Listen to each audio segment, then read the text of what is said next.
À l'aube du centenaire de l'École des Beaux-Arts de l'Indochine, en 2024, nous sommes vraiment très heureux d'organiser cette 42e vente qui est dédiée à l'art moderne asiatique. Elle se tiendra le 7 mars prochain et regroupe plusieurs œuvres d'artistes liés à cette École des Beaux-Arts. Sous le marteau de Claude Agut, mon père, nous aurons une sélection d'œuvres qui a été réalisée par ces artistes formés à l'École des Beaux-Arts de l'Indochine au début des années 30.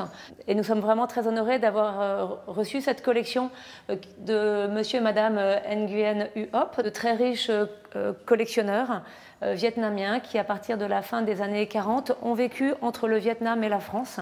Ils étaient proches des artistes, proches de Bao Dai. Je me permets de préciser sur cette peinture qui est le portrait de madame Nguyen Nuet Na qu'il s'agit de manière assez inhabituelle d'un portrait de commande. Dans le cadre de l'École des Beaux-Arts de l'Indochine, Victor Tardieu et Inguin Berti aiment emmener leurs élèves sur le terrain pour peindre des modèles en pleine action, pour peindre les femmes et les hommes dans les rizières, pour vraiment peindre sur le vif.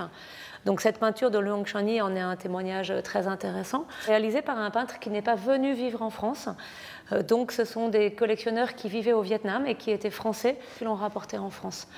Donc cette peinture a été réalisée là-bas et si elle est achetée dans quelques jours par un collectionneur vietnamien, elle retournera dans son pays d'origine. Un autre exemple, Maetu, qui a été réalisé vers 1950, représente vraiment tous les attributs que ces artistes aiment mettre dans leurs tableaux. Un moment de détente agréable entre deux jeunes femmes qui sont intellectuelles, qui sont en train de lire, et ils travaillent sur soi.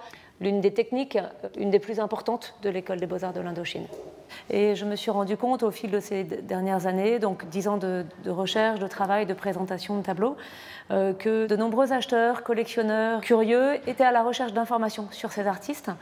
Et c'est vraiment dans l'idée de transmettre tout ce que j'avais pu retrouver dans les expositions, dans les bibliothèques, au gré de mes rencontres, que j'ai écrit ce livre, pour renforcer la connaissance des acheteurs éventuels. C'est une sorte de mixte, de catalogue raisonné, de livres d'histoire. Et c'est vraiment un grand pas dans l'avancée de la connaissance de ces peintres. Chaque famille d'artistes est heureuse de retrouver des informations très difficiles d'accès auparavant. Voilà des beaux moments forts de transmission d'informations, d'histoires, d'œuvres.